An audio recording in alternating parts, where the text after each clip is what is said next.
Welcome. In this video, I'll show you two ways to check your transaction history on the Binance app. All right, the first one, I'm going to be showing you the quick view. The second one is a detailed statement. Okay, so for quick view, just go ahead over to trade right here.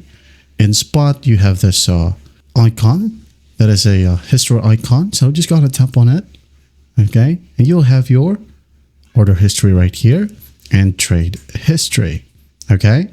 So for detailed view, let's just go ahead over to our wallet or assets. Okay, go ahead over to assets right here at the bottom right. Tap on it.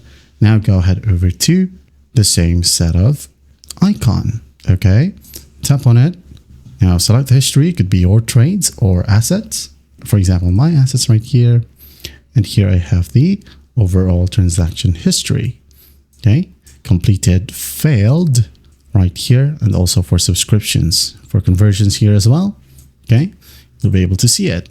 Also, you have the other option, which is the My Trades. There you go. Order history and trade history here as well, and you'll be able to download it from here. Okay, if you want to download it for tax filing purposes, that is it. That is how you check your transaction history here on the Binance app. I hope this video helps, and I'll see you in the next one.